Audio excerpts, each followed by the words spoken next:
People, so today we're gonna talk on vlogging na. So, today's vlog is about yung mga experience ko, mga tip, advices na may bibigay ko na meron ako. So, yung mga knowledge, yung mga alam kong ideas, yung tips na pwede kong i-share sa inyo, share ko dito sa vlog nito.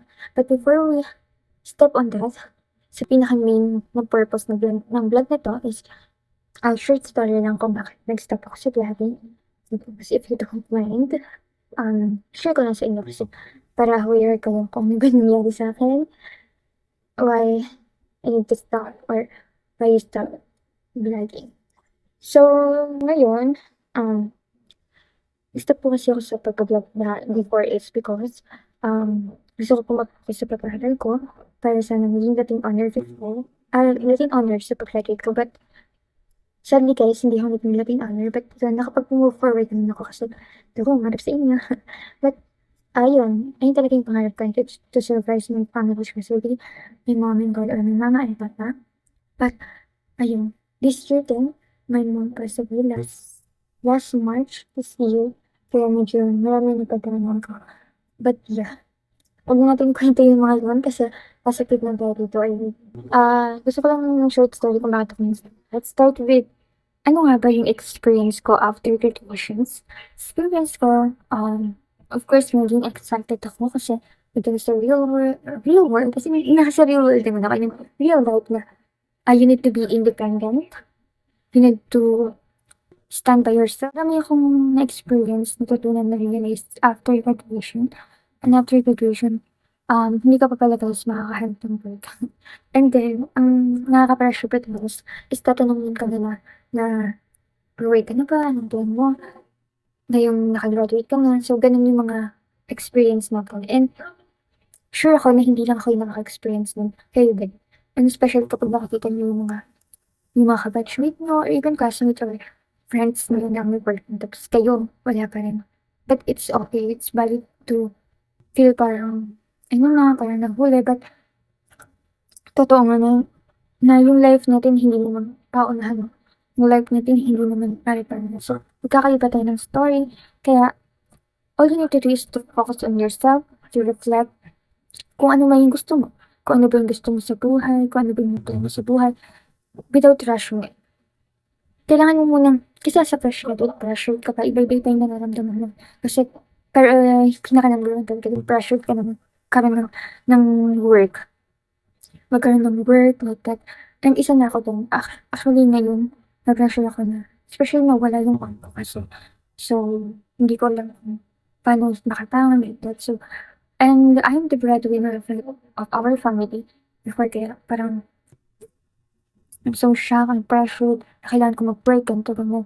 Pero I realized na kailangan ko muna i-lifestyle, i-feel lahat ng to, then reflect on myself, kung ano ba talaga gusto ko. Hindi ko naman kailangan kaagad mag-work. So, tsaka hindi naman basta-basta din makahanap ng work. Especially kapag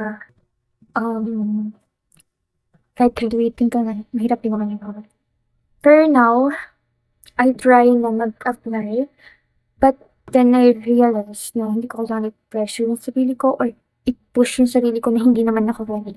Kasi guys, yung pag-work, hindi naman yung basta work lang na sinasahod. That's a commitment. Kumbaga, it's our obligation to do your job right. Kaya, pag pumasok ka sa work, you need to be professional, you need to do your obligation. So, may mga obligations ka na. And totoo na yun. Parang nakasalalay na sa'yo yun, yung work na yun, yung job na yun. Kaya, kailangan kapag papasok tayo sa work, you need to be prepared, to be ready, emotionally, physically, lahat. Kailangan ready ka. And now, also, hindi mo kailangan i-satisfy yung mga nasa paligid mo. All you need to do is to satisfy yourself. Huwag mo ubusin yung energy mo na para ma-satisfy yung iba. Kailangan gawin mo yung mga gusto mong gawin para sa sarili mo at para sa family, mga mahal mo sa buhay. Ayun na. At okay lang naman maka-feel natural lang din and valid yung feedback. Parang maghuli o like that. But you don't need to compare. Sorry, medyo bulol lang ako guys. Hindi mo kailangan i-compare yung sarili mo sa ibang tao. you have your own pet, and you have perfect time to shop.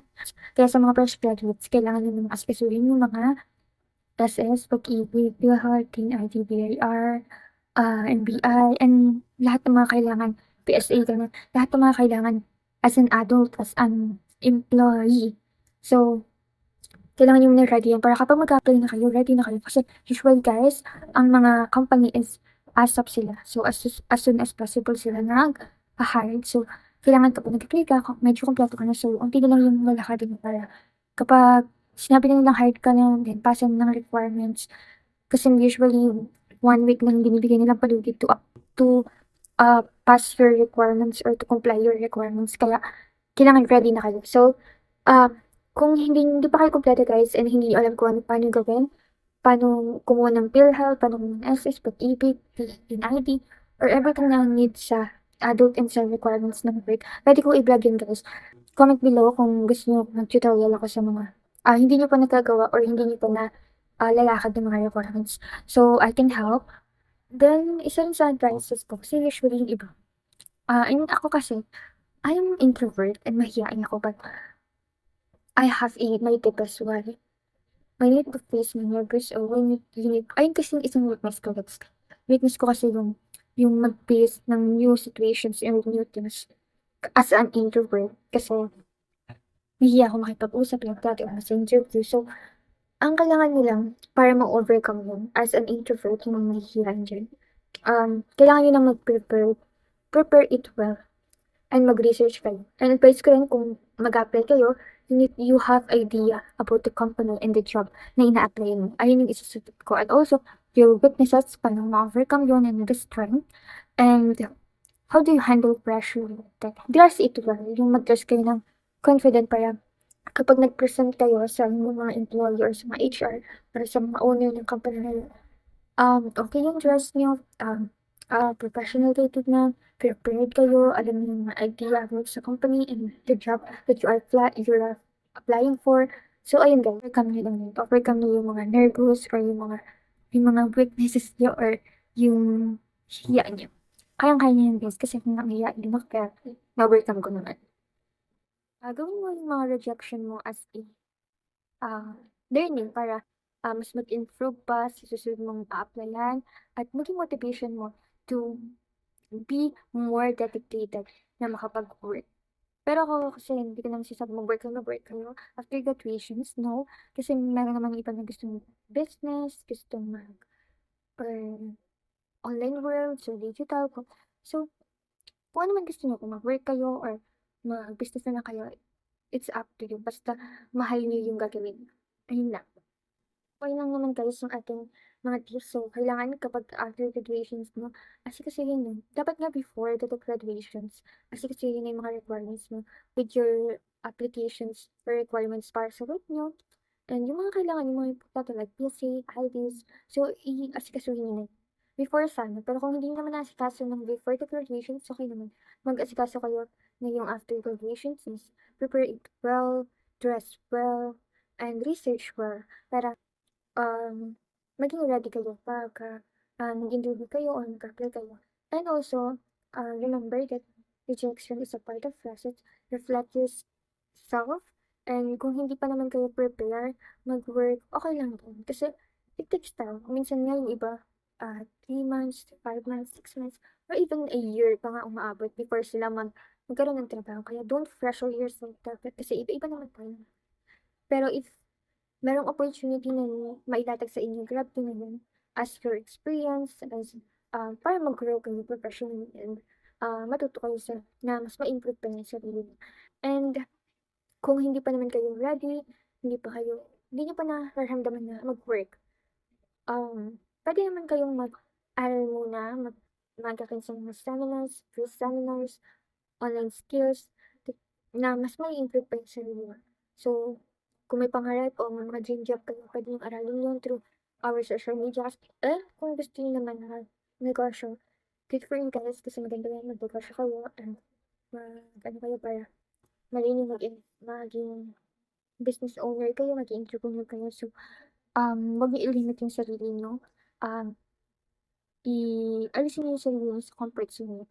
Guys, ayun, natuto kayo sa mga pinagsasabi ko. Medyo konti lang naman yun, pero sana natuto kayo kasi alam ko na learn from others is one of the tool para matuto ka ay para ma-avoid mo yung mga wrongdoings ng ibang tao at para hindi na rin mangyari sa'yo. So, I hope natuto kayo and inspire kayo and nakuha kayo ng konting knowledge on this vlog. So, ayun lang naman yung goal ko dito sa ayun na guys, thank you for watching ulit sa aking vlog at sa pag-welcome sa akin sa pagbabalik ko sa vlog.